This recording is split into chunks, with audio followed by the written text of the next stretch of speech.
অনেক দিন পর সেই কাছের মানুষটা যখন জড়িয়ে ধরে তার অনুভূতি একেবারে অতুলনীয়।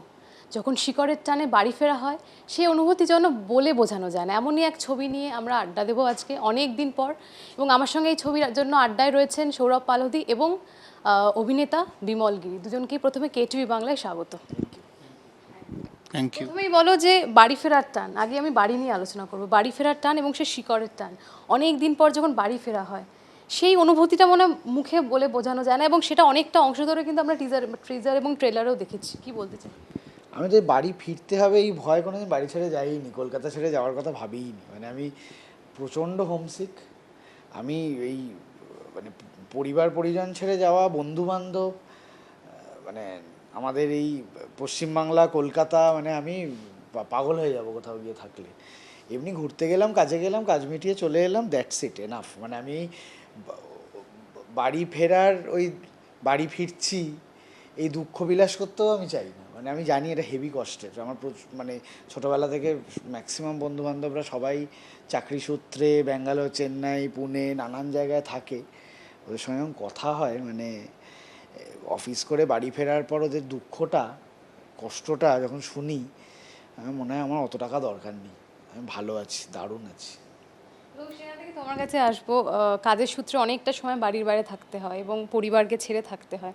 সেই কষ্ট, সেটা কাজের যেমনি একটা আনন্দ রয়েছে, সেই কষ্টটাও মনে হয় কোথাও একটা ক্যারি করতে হয়।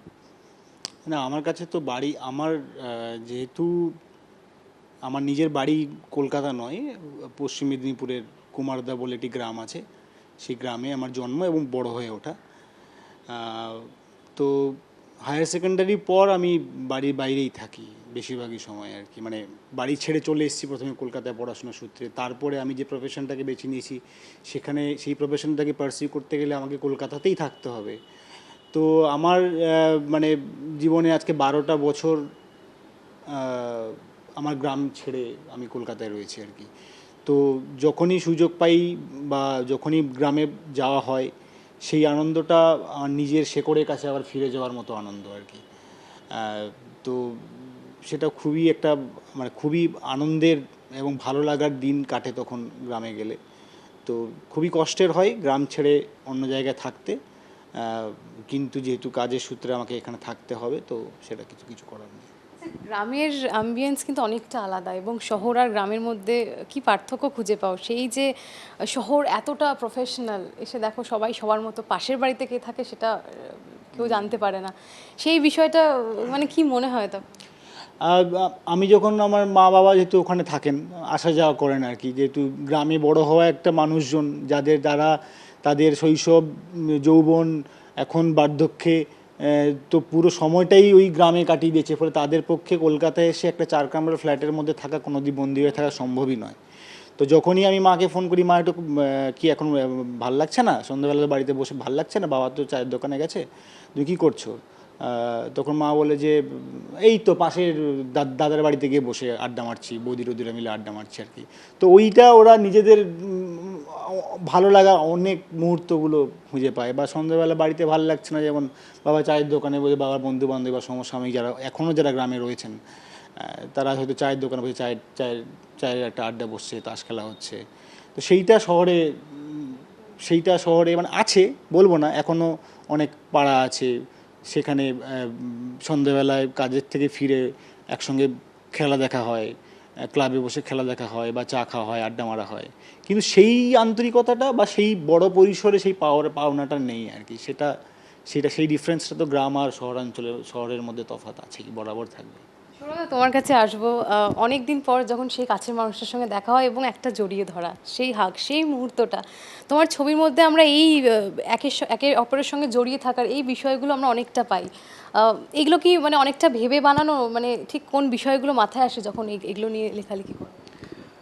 আমার ওই ও যেটা বলছিল খুব ঠিক, যে কলকাতায় তো এই বিষয়টা খুব কমে গেছে, এই একসঙ্গে থাকা। বা একসঙ্গে থাকা মানে আমি একদমই সবসময় বলছি না যে বাবা মা সন্তান স্ত্রী স্বামী, এইটাও বলছি না। আমি বলছি একটা মানুষ হয়তো একাই বাড়িতে একা থাকে, কিন্তু তার আশপাশের প্রচুর মানুষজন আছে, সবাই মিলে একটা আড্ডা আছে। আমার সবসময় ইচ্ছা করে একটু ওই আমি খুব নস্টালজিক, মানে আমার ওই পুরনো জিনিসপত্র ঘাঁটতে খুব ভালো লাগে, পুরনো মুহূর্তগুলো প্রিজার্ভ করতে খুব ভালো লাগে। যে যে ছোটো ছোটো জিনিসগুলোতে আমরা আনন্দ পেতাম, ভালো থাকতাম, আমার ওগুলো খুব আচ্ছা, আমার এই ছোটো ছোটো জিনিসগুলো মুহূর্তগুলো প্রিজার্ভ করতে, আগলে রাখতে আমার খুবই ভালো লাগে, খুবই আমি আনন্দ পাই। তো আমি চেষ্টা করি আমার কাজে, আমার গল্প বলায় যেন সেইগুলো থাকে, যে আমি খুব বেশি জটিলতা ভালোবাসি না, আর সহজ সরল জিনিস বলতে ইচ্ছা করে, কঠিন জিনিস বলি কিন্তু সহজভাবে বলতে ইচ্ছা করে। তো সেইটাই চেষ্টা করি, যে যেন মানুষ দেখে মনে হয় যেন এটা তো আমার গল্প, এগুলো তো আমি, ওই বিমলকে দেখে যেন মনে হয় এই তো আমার, আমি তো এই অফিস ফেরতা কাঁধে ব্যাগ নিয়ে আড্ডা মারতে চলে যাই, তো আমিও। বা বাকি যে চরিত্রগুলোকে দেখে যেন মানুষ চিনতে পারে, যেন মনে না হয় তারা অভিনেতা অভিনেত্রী, এইটা আমার কাছে ইম্পর্টেন্ট। আজ যখন মানে ডিরেকশন পরিচালনা করো, কোন বিষয়গুলো মাথায় রাখো? কারণ এখন কিন্তু আমরা অনেক জনরের গল্প খুঁজে পাই, এবং তোমার গল্পের মধ্যে একটা শিকড়ের টান, একটা একসঙ্গে থাকা, জুড়ে থাকা, একটা ভালোবাসা, একটা অভিমান, সমস্ত কিছু জড়িয়ে থাকে।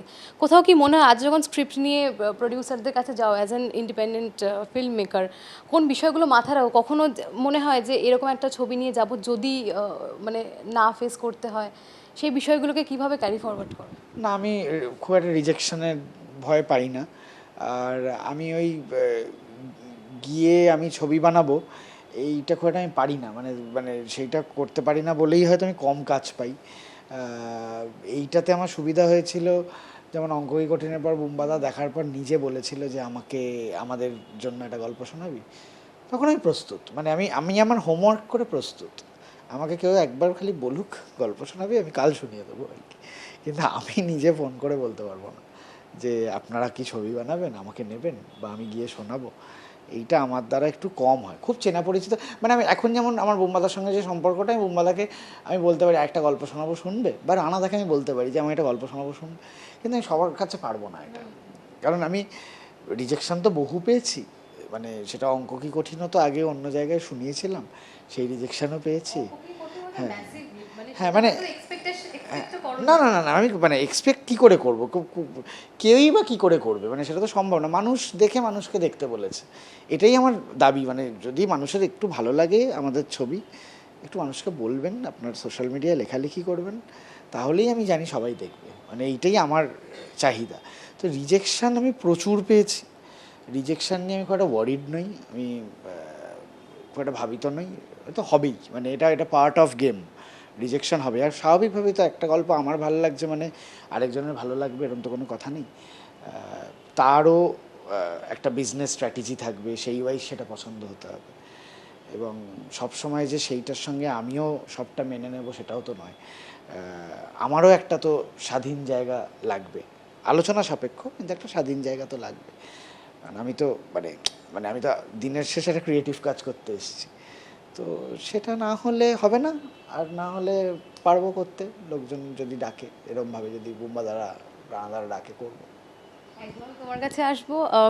একটা ট্রেলারে একটা বিষয় ছিল যে অপেক্ষা করা, এবং অপেক্ষা করতে করতে তুমি দেরি করেছো, মানে তোমার চরিত্র। এবং এই যে অপেক্ষা করার বিষয়টা আজকের দিনে দাঁড়িয়ে কোথাও কোথাও কি মানুষ ভীষণভাবে চেস করছে কিছু, এবং অপেক্ষায় যে অপেক্ষার যে পরের ফলাফল, এটা হয়তো যে পাওয়া যেতে পারে, সেটার অপেক্ষায় এখন আর কেউ থাকে না, কারণ সবাই ভীষণ তাড়াতাড়ি তাড়াতাড়ি সব one to one one back to back চাইছে।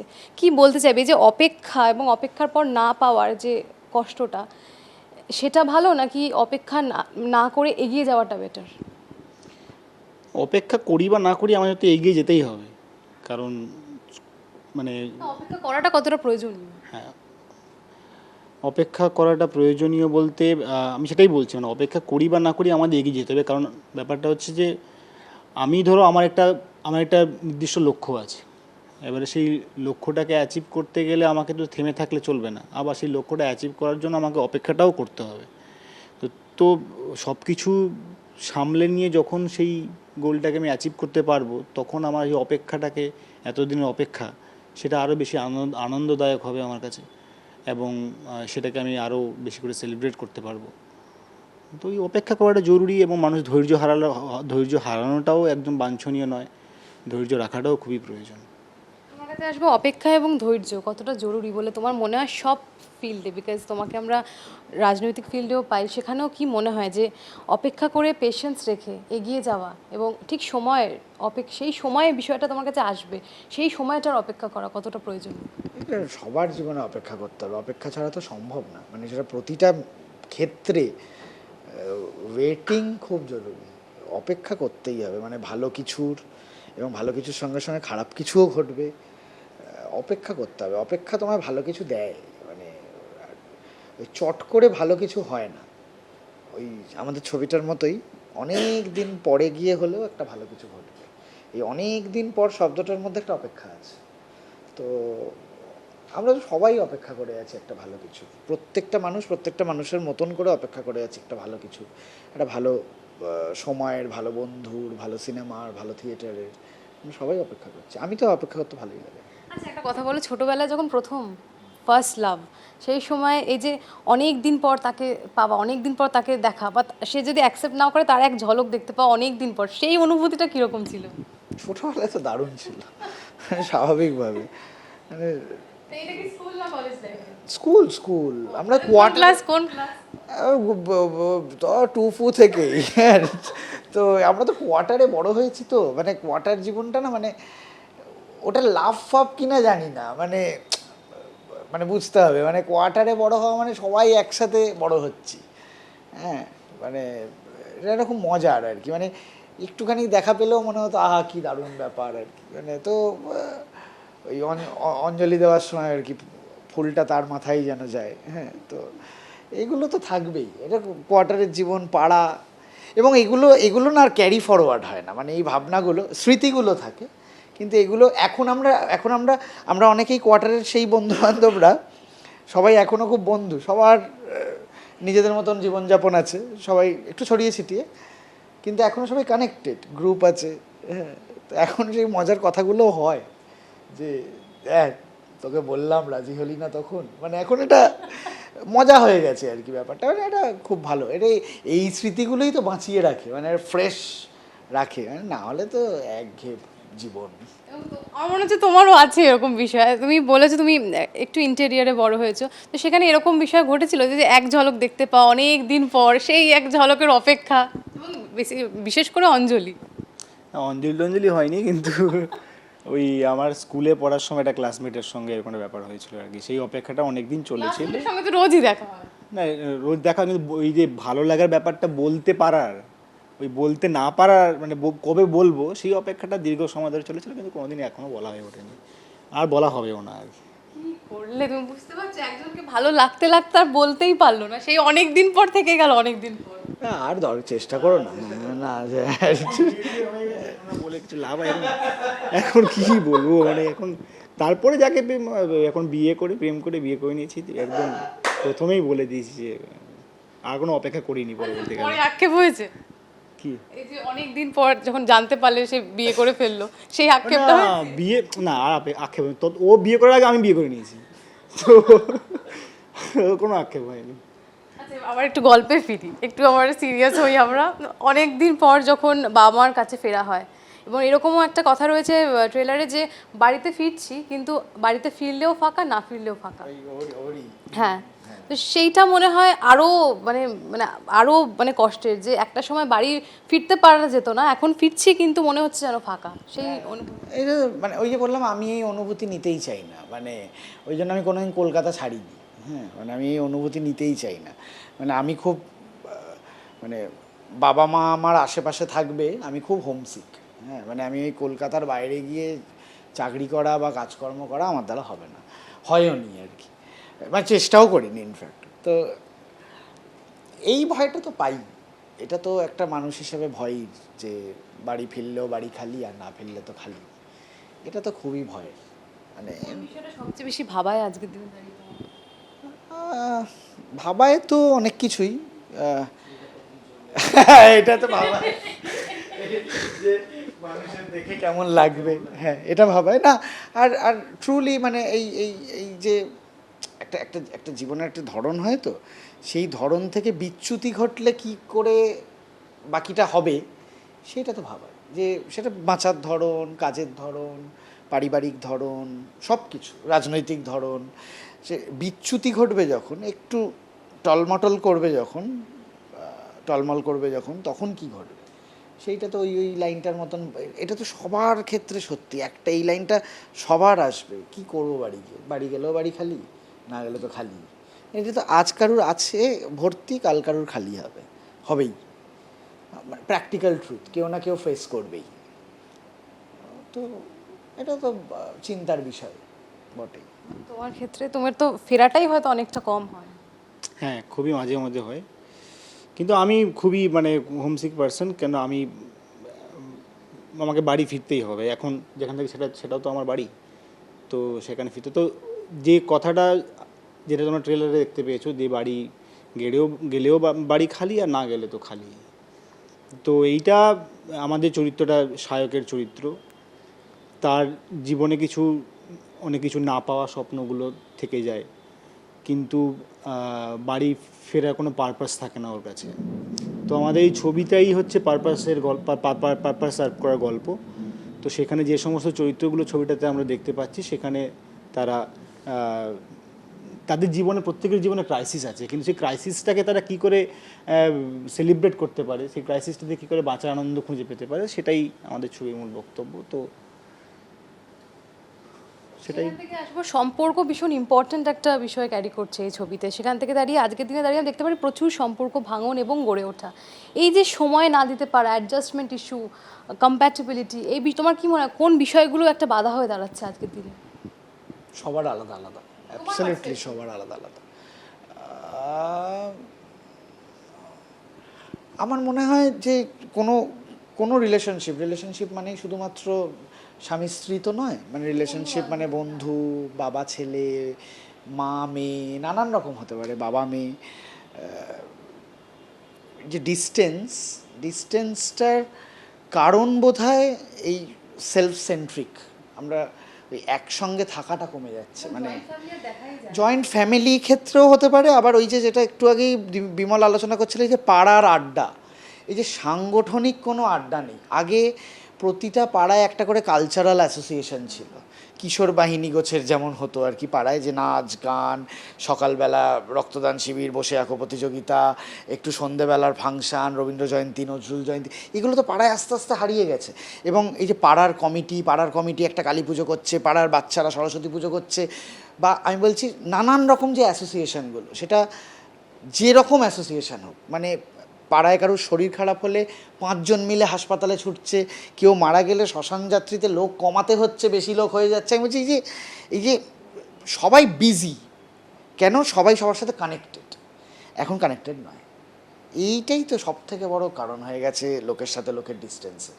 মানে আমার এখনও ওই যে সকালবেলাটা আমার পাড়ায়, পাটুলিতে যেখানে বাড়ি, একটা ছাতুর দোকান আছে, ওটা যেন সকালের ঠেক। হ্যাঁ, ঠেক মানে অদ্ভুতভাবে আমি বলছি, ওখানে যারা আমার সঙ্গে আড্ডা মারে কেউ আমার বয়সী না।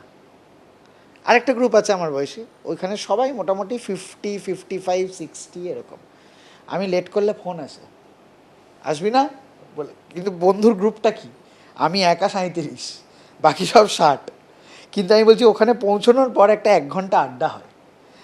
এইটা যে আমি যে পাই রসদটা ওদের আড্ডাটায় বসে, এবং বাঙালি অবাঙালি, ছাতুর দোকান মানে একটু বিহারের লোকজনের ভিড় বেশি, যিনি যার দোকানে আমরা খাই তারও বাড়ি বিহারে, তার পার্সপেক্টিভ, এখনকার ও কলকাতাতেই থাকে, নানান রকম জিনিসপত্র, যে গল্প আড্ডা মিলিয়ে রাজনৈতিক, সিনেমা, নানান কথা হয় আর কি, কেমন হচ্ছে বিহার ইউপির পলিটিক্স নিয়ে, এখানকার পলিটিক্স। আমি বলছি এই যে শেয়ারিংগুলো, এইগুলো অফ হয়ে গেছে বলে ওই ডিট্যাচমেন্ট, একাকিত্ব, ডিপ্রেশন। সংগঠন থাকলে তো মন খারাপ করার টাইম হবে না। আমি মন খারাপ করার টাইম দিচ্ছি কেন আমাকে, এইটাই ইম্পর্টেন্ট। মানে আমার যেমন একটা থিয়েটার গ্রুপ আছে, হ্যাঁ, ও একটা দলের সঙ্গে যুক্ত, এই যে থিয়েটার দল আছে, আমার তো ফাঁকা সময় নেই, এক গাদা দলের কাজ, তো দুঃখ পেলে দল করি, মানে সময়টা ওখানেই তো অতিবাহিত হয়ে যায়। ওইটা আমার কাছে খুব ইম্পর্টেন্ট, যে অ্যাসোসিয়েশন কমিউন, ওটা খুব ইম্পর্টেন্ট। খারাপ লাগার সময়গুলোতে কিভাবে নিজেকে এঙ্গেজ রাখো? যেমনটা সৌরভদা বললেন যে দুঃখ হলে থিয়েটারে নিজেকে ব্যস্ত রাখি, তুমি কিভাবে এঙ্গেজ রাখো? থিয়েটার দেখি, ভালো থিয়েটার হলে দেখি, বা বাড়িতেই কোনো সিনেমা দেখি, বাড়ির লোকদের সঙ্গে গল্প করি, বা যে সময়টা কাজ থাকে না তখন গ্রামের বাড়িতে চলে যাই, ওখানে সময় কেটে যায়। ওখানে তো সারাদিনই খুব সময় কী করে কেটে যায় বোঝাই যায় না। আমার গ্রামে অনেক বন্ধু বান্ধব আছে, এখনও ওরা থাকে ওখানে, তো তাদের সঙ্গে আড্ডা হয়, চা খাওয়া হয়, সময় কাটানো হয়। তো এইভাবেই সময় কেটে যায়। আর কলকাতা থাকলে, কাজ না থাকলে বাড়িতে বাড়ির লোকের সঙ্গে সময় কাটে, বা যেহেতু সবসময় কলকাতার দিকে বন্ধু বান্ধবের সঙ্গে আড্ডা মারতে আসা হয় না, তো আমার বেশিরভাগই ওই বাড়ির 3-4 জনের মধ্যে, বা আমার আমার ওয়াইফের সঙ্গে সময় কেটে যায়। আচ্ছা, একটা প্রশ্ন তোমার কাছে রাখি, লাভ লেটার লিখেছো তো ছোটবেলায়? সেই লাভ লেটার অনেক দিন পর দেখো এখন যে অনেক মানে কি ওটা পাবো কোথায় বলো? না, ওগুলো অনেকে হয় না যে গুছিয়ে রেখে দেয় যে, না না, ওইসব রাখিটা বা কি, ছোটবেলায় কোনো সেরকম কিছু পাওয়া সেগুলো। ধরা পড়েছি, এইসব ধরা ফড়া পড়েছি, সে তো লিখেছি, প্রচুর লিখেছি। বা এখন ছোটবেলার কোন জিনিসটা দেখলে মনে হয় যে অনেক দিন পর দেখলাম, যাক মানে বেশ বেশ মজাও লাগছে, হাসিও পাচ্ছে? ছোটবেলার কোন জিনিসটা? না, হয় না যে গুছিয়ে এরকম একটা কাবার্ডে রেখে দেয় অনেকে, যে এই বিষয়গুলো, বা ওই গ্রিটিংস কার্ড যেগুলো এখন আর পাওয়া যায় না না। আমার না, আমি খুব একটা রাখিনি, মানে আমার ওইরকমভাবে আমার সব স্মৃতিতে প্রিজার্ভ করা। ছোটোবেলার অ্যালবামগুলো দেখলে মজা লাগে, এখনও দেখি, মানে মা সেই এখনও পাউডার লাগিয়ে রাখে যাতে ফটোগুলো ভালো থাকে। ওই অ্যালবামগুলো খুব আনন্দের, মানে বাবা মায়ের সঙ্গে ঘুরতে যাওয়া, ওই কোয়ার্টারের গল্প, কোয়ার্টারের অ্যালবাম, ওই অ্যালবামগুলো মা এখনও পাউডার লাগিয়ে লাগিয়ে রেখে দিয়েছে যাতে নষ্ট না হয়ে যায়। ওইগুলো দারুণ আনন্দের, মানে সেই ছোটোবেলার দুর্গাপুজোর অ্যালবাম, হ্যান ত্যান, পাড়ায় খেলাধুলো। আর খুব একটা আমি কিছু জমিয়ে রাখিনি। প্রথম প্রপোজাল মানে কিভাবে দিয়েছিল? ওটা কি মানে লাভ লেটার দিয়ে নাকি গোলাপ দিয়ে নাকি কোনোদিন আজ অব্দি 37 কোনোদিন propose করোনি? 37 বছর বয়স হয়ে গেল, আমি কোনোদিন কাউকে প্রপোজ করিনি, সত্যি কথা বলছি। 37 বছর বয়স অব্দি করিনি। মানে সব প্রপোজাল তোমার কাছে এসছে? না না না, ওরম না, অফিসিয়াল যে করতে হয় বা আসে, কোনোটাই ঘটেনি। এসেছেটা হয়তো ঘটেছে, আমি কোনোদিন করিনি, হয়ে গেছে এমনি আর কি। আচ্ছা, তুমি তো নর্থ বেঙ্গল অনেকটা সময় কাটাও, তো সেখানে তো সেখানে তো একটা অন্য মানে অন্য একটা আমেজ, অন্য একটা আবহাওয়া, সেখানে কাউকে মনে হয়নি যে গিয়ে বলি একবার বা একটু অ্যাপ্রোচ করি? ফ্লুয়েন্ট নেপালি জানি না তো, তাই বলার স্কোপ হয়নি আর কি। না তবে যাই হোক, মানে হ্যাঁ, মানে ওটা তো একটা, ওইটা আমার একটা খুব বড় প্রেম, পাহাড়টা, মানে ওটা আমার দারুণ থাকা, মানে ওইটাও অনেক দিন পর গিয়ে একটা ভালো থাকার মধ্যে আমার একখানা অপ্ট করতে পেরেছি। অনেক আর্লি বয়স থেকে পাহাড় ঘুরেছি, মানে একা ব্যাকপ্যাক করে ঘুরে বেড়াতাম। শায়কের মেয়ের নাম তিস্তা, সেটাকে তুমি পাহাড় ভালোবাসো বলে তিস্তার নাম রেখেছো? আচ্ছা। যাক, আমাদের একটা যোগসূত্র দিল। বয়ে চলে তো, হ্যাঁ, বয়ে চলাটাও একটা কারণ ছিল, যে ওর জীবন বয়ে চলবেই, ওটা একটা কারণ ছিল। তিস্তা নদী এমনি খুব ভালো, মানে বেশ অনেকক্ষণ ধরে উপভোগ করা যায়। হ্যাঁ, জুলাই আগস্টে ওখানকার আশেপাশের লোককে জিজ্ঞেস করো, তারা পাগল হয়ে যায় ওখানে থাকতে, মানে সব ভেঙে বের করে দেয়, মানে দুটোই Recently তিস্তা নদীতে অ্যানাকোন্ডা পাওয়া গেছে, শুনেছো তো? না শুনিনি। হ্যাঁ শুনিনি পাওনি? না, না। আচ্ছা, বেশ, আমরা শেষ করব। নর্থ বেঙ্গলের কাছাকাছি শিলিগুড়িতে আমাদের সিনেমা কিন্তু এসছে, হ্যাঁ। তো অনেক দিন পর শিলিগুড়িতে সিনেমা হলে এসছে। আপনারা এই KTVর যারা শিলিগুড়ি দর্শক আছেন, তারা 26শে জুন আমাদের সিনেমা রিলিজ করে গেছে। আপনারা ঝটপট টিকিটটা কেটে সিনেমা হলে গিয়ে দেখে ফেলুন, এবং যদি ভালো লাগে আমাদের জানাবেন, আপনাদের সোশ্যাল মিডিয়ার মাধ্যমে আমাদের জানাবেন আপনাদের কেমন লাগলো। শেষ করব, শেষ প্রশ্ন তোমার কাছে সৌরভদা থাকছে, যে অনেক দিন পর যেমনি আসছে, ঠিক তেমনই অনেক দিন পর কিন্তু টলিউডেও একটা স্বস্তির নিঃশ্বাস আমরা শুনতে পাচ্ছি। যা যা বাধা ছিল এই মুহূর্তে নেই, আমরা শুনেছি যা যা সমস্যা ছিল সেগুলো এখন আর নেই, এবং রিলিজ করা অনেকটা সহজ হয়ে গিয়েছে। যা যা ফেডারেশন ছিল ডিজলভ হয়ে গিয়েছে, ক্যালেন্ডারের একটা সমস্যা ছিল যে কোন দিন আসবে একটা ছবি, সেই মুক্তি নিয়ে অনেক চর্চা চলতো, সেটাও এখন আর নেই। কী মনে হয়, অনেকটা ইজি হয়ে গিয়েছে? এবং বুম্বাদাও যেহেতু প্রডিউসার রয়েছেন এই ছবিতে। বোম্বাদা বেটার বলতে পারবে, বোম্বাদা মানে একদম ইন্টারনালি যুক্ত। তবে আমি একটাই মনে প্রাণে চাইবো, সবাই যেন যে যা ছবি বানাতে চাইছে যেন বানাতে পারে, এবং সবার মুক্ত স্বাধীনভাবে যেন ডিল করতে পারে, সাবজেক্ট ওয়াইজ ডিল করতে পারে, রিলিজ ওয়াইজ ডিল করতে পারে। না হলে ভালো ছবি তো আসবে না। আরও বেশি করে, যেমন মেন স্ট্রিম ছবি প্রয়োজন, অল্টারনেটিভ ছবি প্রয়োজন, সব রকম গল্প বলা হোক, তাহলে যে কোনো ইন্ডাস্ট্রির ক্ষেত্রেই অনেক দিন পর হলেও একটা ভালো মুহূর্ত তৈরি হবে, দর্শকের জন্য ভালো হবে। এই বদলটা কতটা স্বস্তি? বদল, রাজনীতির বদল আমি এখন আপাতত আলোচনা করছি না, তবে সিনেমার জন্য ভালো হোক, লোকজন সিনেমা দেখুক, আরও বেশি করে হলে আসুক, এটাই চাই। একদম শেষ করব, দুজনেই আরেকবার চাইবো বলে দাও যে কবে আসছে এবং অনেক দিন পর দর্শক হলে দেখে কোন কোন বিষয়গুলো নিয়ে বেরোতে পারবে হল থেকে। তো বিমল যেমন বললো 26 তারিখ রিলিজ করে গেছে, আপনাদের কাছাকাছি হলে আপনি একটু বুক মাই শো সার্চ করে দেখে নিন। এবং এটা অন্যরকম কোনো সিনেমা নয়, একদম বিশাল হাতি ঘোড়া কিচ্ছু নেই। এটা দেখতে গিয়ে আপনি আপনার গল্প দেখতে পাবেন, নিজেদের দেখতে পাবেন। আর যদি ভালো লাগে, আমার একটাই রিকোয়েস্ট থাকে আপনাদের কাছে, যেটা আপনারা সবাই অঙ্ক কি কঠিনের সময়ও করেছিলেন, যে দেখার পরে আরও দুটো মানুষকে একটু বলবেন, নিজেদের সোশ্যাল মাধ্যমে একটু লিখবেন, তাহলে আমাদের এই ধরনের ছবিগুলো একটু বেঁচে থাকবে। আপনাদের কাছে আরও বেশি করে এইরকম ছবি আমরা উপহার দিতে পারবো। Thank you so much. আর তুমি কিছু অ্যাড অন করতে চাইবে? না, এটাই বলার, ছবিটা রিলিজ করে গেছে, আপনারা দেখুন। টিকিটের লিঙ্ক বুক মাই শোতে পেয়ে যাবেন। আর যদি আপনার সিনেমা হল কাছাকাছি হয় তাহলে ওখানে গিয়েও আপনি কাটতে পারেন, কিন্তু সিনেমাটা ভালো লাগলে আমাদের জানাবেন কেমন লাগলো, আর আশেপাশের লোকজনকেও বলবেন দেখতে যেতে আর কি। থ্যাংক ইউ সো মাচ এতটা সময় দেওয়ার জন্য। এরকম আরও সাক্ষাৎকার দেখতে হলে চোখ রাখুন KTV বাংলার পর্দায়। ক্যামেরায় বরুণ ভান্ডারীর সঙ্গে অনুষ্কা, KTV বাংলা, কলকাতা।